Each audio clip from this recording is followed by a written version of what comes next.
Bonjour à tous, c'est avec Natacha à mes côtés qui va attester de tout ce que je dis et sous forme de communiqué un peu officiel que je vous lis aujourd'hui ma minute du jour. Je suis incapable de vous l'enregistrer autrement. Elle est consacrée aujourd'hui aux pressions que l'on reçoit, Natacha et moi.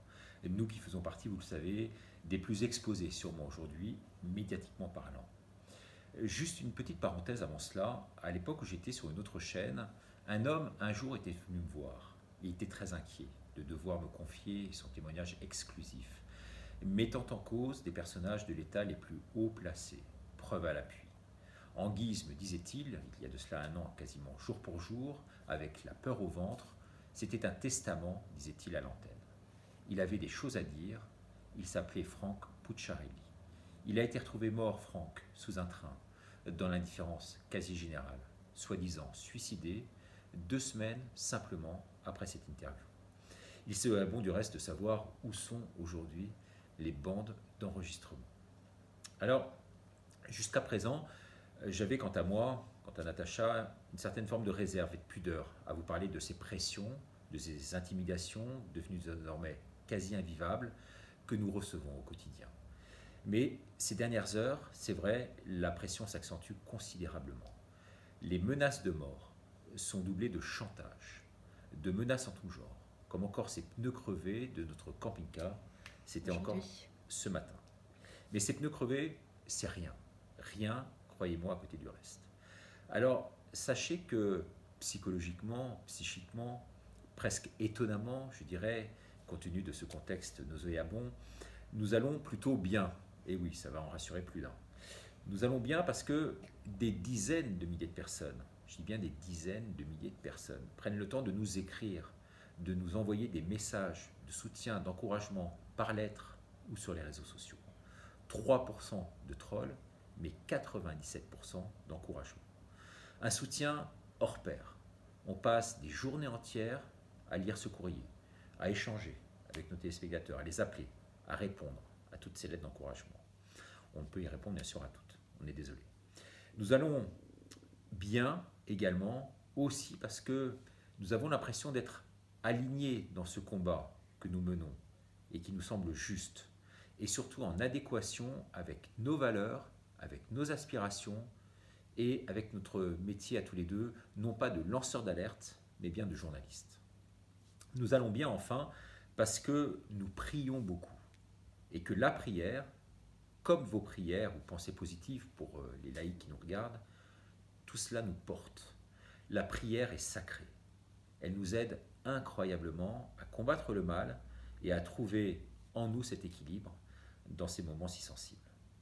En revanche, il est un fait, face à ces pressions de toutes parts qui s'accentuent heure après heure et qui ciblent maintenant non plus notre simple travail de journaliste, mais de plus en plus notre intégrité physique, face à ces menaces de mort dont nous faisons l'objet quasi quotidiennement, on va te découper en deux, je vais te finir, encore reçu hier. Cette opprobre, ces insultes, tentatives d'humiliation par des infiltrés, ces écoutes permanentes, avec même, on l'a vu l'autre jour, des voix extérieures qui apparaissent, Petite voix, petites voix sorties de nulle part de nos portables. pas les bonnes. Ce vol de portable, cette traçabilité qui nous fait annoncer notre route avant même qu'on décide d'y aller, il était temps. Il était temps de vous parler et de nous confier ce que l'on avait sur le cœur. Ces pressions et chantages en tout genre émanent de personnes de petite vertu, menteuses, manipulatrices, des individus sans scrupules, sans foi ni loi, souvent marginalisés, condamnés par leur propre entourage, plus ou moins couvertes par qui on sait, haut placés dans le système politique et de la pensée, et y compris soi-disant membres de cette résistance médiatique, cette fois-ci la vraie opposition contrôlée. Derrière le chien, regarde qui tient la laisse, me disait ma grand-mère, et de rajouter, c'est souvent celui qui pond l'œuf qu'il couve. Bref, alors comme dit ce matin Jean-Pierre, membre de notre équipe, qui, comme deux autres ex-membres des forces régaliennes répressives qui nous sont proches aujourd'hui, et notamment notre ami ici derrière cette caméra qui nous filme, ils savent tout ce qui se passe, tout ce qui se trame, dans le moindre détail, tout événement, je dis bien aujourd'hui tout événement fâcheux qui pourrait nous arriver, à Natacha comme à moi, ne serait pas fortuit et sera, sachez-le, la résultante d'une orchestration diligemment fomentée. La justice, bien sûr, sera prévenue de la même façon dans les heures qui viennent et aura tous les noms de toutes ces personnes concernées. Rien, en tout cas, ne nous arrêtera sur la Une TV que nous allons relancer dans les semaines qui viennent ou sur cette minute de Ricardo, quotidiennement. On se battra, vous le verrez, jusqu'au bout de cette cause. Pour nos enfants, pour la liberté, pour la vérité, la paix et la joie qui nous tient à cœur de recouvrer, inscrite au plus profond de nos gènes. Regardez par exemple Marianne ce matin qui titre « 2 ans de mensonges, de trouille, de délire ». Marianne, mainstream. La vérité, vous allez voir, va apparaître très rapidement au plus grand jour. En conclusion de ce message, je dirais simplement que ce message nous semble, par les temps qui courent, bien plus efficace qu'une simple main courante ou dépôt de plainte dans un commissariat qui risquerait, vous l'imaginez bien, de rester sans suite. Merci et peut-être un petit mot de Natacha pour conclure. Pour conclure, on va conclure sur la vérité. Effectivement, cette vérité qui nous rendra libres. Et cette milice aujourd'hui qui nous protège. Alors cette milice, elle n'est pas celle de la doxa, elle n'est pas étatique, Dieu soit loué. Cette milice, elle est là. C'est la milice de Saint-Michel, de l'archange Saint-Michel, de l'église militante, de laquelle nous